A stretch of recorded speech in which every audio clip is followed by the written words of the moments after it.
बहुचर्चित शिवकालीन वाघनखं जे आहेत त्यांचं अनावरण आज झालेलं आहे। आपण त्याच ठिकाणी उभे आहोत। आपण पाहू शकता हीच ती वाघनखं जी लंडनमधून आणण्यात आलेली आहेत आणि आज त्याचा अनावरण सोहळा जो आहे तो साताऱ्यामध्ये पार पडलेला आहे। आपण पाहू शकता ही वाघनखं याच बंद पेटीमध्ये अगदी टेम्परेचर मेंटेन करून ठेवण्यात आलेली आपल्याला पाहायला मिळतात।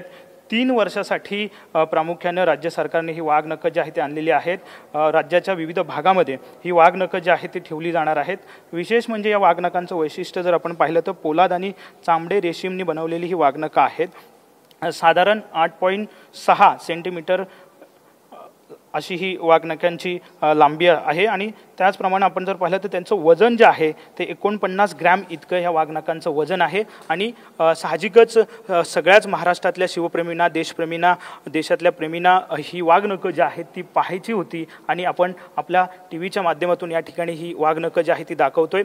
सकाळी जर आपण जर पाहिलं तर संपूर्ण हा कार्यक्रम जो आहे तो दिवसभर पार पडलेला आहे आणि आता ही वाघनखं आपण जर पाहिली तर एक महत्त्वाची वाघनखं आहे। वाघनखांच्या खाली आपण पाहू शकतो सगळी माहिती जी आहे ती देण्यात आलेली आहे आणि Victoria and Albert museum London येथून ही वाघनखं जी आहेत ती राज्य सरकारने करार करून आणलेली आहेत आणि करार जर आपण पाहिला तर 3 वर्षाचा हा करार असणार आहे। यामध्ये मुंबई आता साताऱ्याला ठेवलेले आहेत, त्यानंतर मुंबई, नागपूर, कोल्हापूर आणि त्यानंतर दिल्लीत ही वाघनखं जी आहे ती ठेवली जाणार आहेत। 3 वर्षाचा हा संपूर्ण प्रवास जो आहे तो वाघनखांचा असणार आहे। महत्त्वपूर्ण गोष्ट आहे कारण गेल्या अनेक वर्षापासून आपण जर पाहिलं तर शिवभक्तांची सुद्धा मागणी होती की ही वाघनखं आपल्या महाराष्ट्रात आपल्या देशात परत यावीत, परंतु राज्य सरकारने हा सगळा करार जो आहे तो लंडनला जाऊन केला आणि त्यानंतर अखेर ही वाघनखं जी आहेत ती आपल्या महाराष्ट्रात आहेत। 3 वर्षासाठी ही वाघनखं या ठिकाणी ठेवली जातील।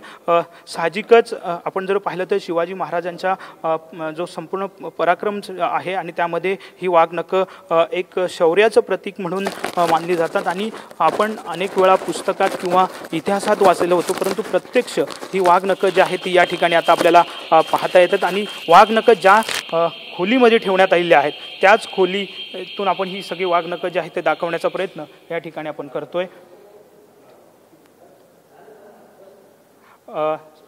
साहजिकच आपण जर पाहिलं तर ह्या वाघनखांवरती अनेक राजकीय आक्षेप जरी झाले असले तरी सुद्धा प्रत्यक्षात ही वाघनखं आपल्याला या ठिकाणी पाहता येत आहेत टीव्हीच्या माध्यमातून।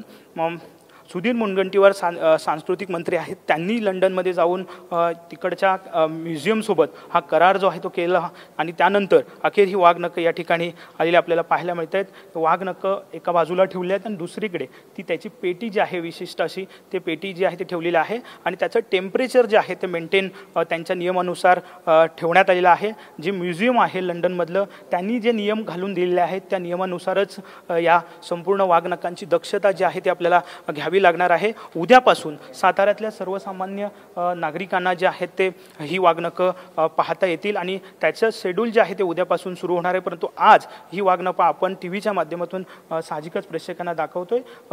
शिवप्रेमींची अखेर ही इच्छा जी आहे ती पूर्ण झालेली आहे आणि साहजिकच उद्या मोठ्या प्रमाणात गर्दी जी आहे ती होऊ शकते, परंतु सध्या आपण ही वाघनखं जर पाहिली तर छत्रपती शिवाजी महाराजांनी जे काही शौर्य केलं त्यामध्ये एक प्रत्यक्ष आपण जर पाहिलं तर तलवारी असायच्या आणि वाघनखंसुद्धा अफजल खानाचा कोथळा जो आहे तो साहजिकच काढला होता छत्रपती शिवाजी महाराजांनी आणि ती वाघनखं या ठिकाणी आलेली आहे। त्यामुळे शिवकालीन या वाघनखाला विशेष असं महत्त्व आहे। महाराष्ट्राची जनता जी आहे ती आतुर होती ही वाघनखं पाहण्यासाठी। अखेर ही वाघनखं जी आहेत ती या ठिकाणी साताऱ्यात आहेत। साताऱ्यात 1 फेब्रुवारीपर्यंत ही वाघनखं असणार आहेत आणि जुनी ही वाघनखं जी आहेत इतिहासातली ही सगळी जुनी वाघनखं जी आहेत ती या ठिकाणी आलेली आहेत। इसवी सन 17 ते 18व्या शतकातली असून ती बनवण्यासाठी पोलादाचा वापर जो आहे तो केलेला आहे। वाघनखे ठेवण्यासाठी आपण वापरण्यात आलेली डब्बी जी आहे ती 1825 मध्ये चांबडे आणि रेशीमचा वापर करून बनवण्यात आलेली आहे।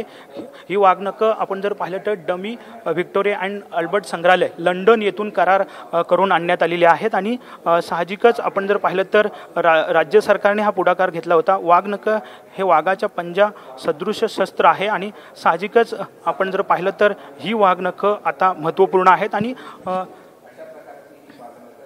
ही वाघनखं पाहण्यासाठी उद्यापासून मोठ्या प्रमाणात गर्दी जी आहे ती होऊ शकते। इसवी सन 1659 छत्रपती शिवाजी महाराजांनी बिजापूरचा सरदार अफजल खानाचा या वाघनखाने वध जो आहे तो केलेला होता आणि तीच वाघनखं आहे शिवकालीन आता आपल्या महाराष्ट्रात आहे। त्यामुळे साहजिकच शिवभक्तांना एक चांगलं उत्साहाचं वातावरण सगळ्याच भागात पाहायला मिळतं आणि उद्यापासून मोठ्या प्रमाणात गर्दी जी आहे ती या संपूर्ण सेंटरमध्ये संग्रहालयात आपल्याला पाहायला मिळेल आणि ही सगळी माहिती जी आहे ती शस्त्रांची वाघनखांची या ठिकाणी देण्यात आलेली आहे आणि या माहितीची वाचन जे आहे ते प्रत्येक या ठिकाणी येणारा शिवभक्त जो आहे तो करू शकतो। त्यामुळे साहजिकच आहे महत्त्वपूर्ण ही वाघनखं अखेर साताऱ्यात आलेली आहेत। आज त्याचं लोकार्पण झालेलं आहे आणि उद्या आपण जर पाहिलं तर उद्यापासून सर्वसामान्यांना ही वाघनखं जी आहेत ती म्हणजे पाहता येणार आहेत आणि सकाळपासूनच उद्या मोठी गर्दी या ठिकाणी होऊ शकते।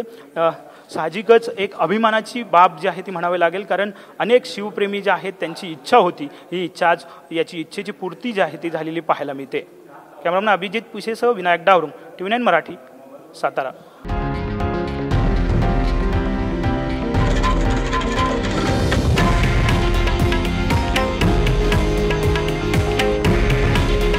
हे आहे देशातील नंबर 1 न्यूज नेटवर्क आणि आपण पाहत आहात TV9 मराठी।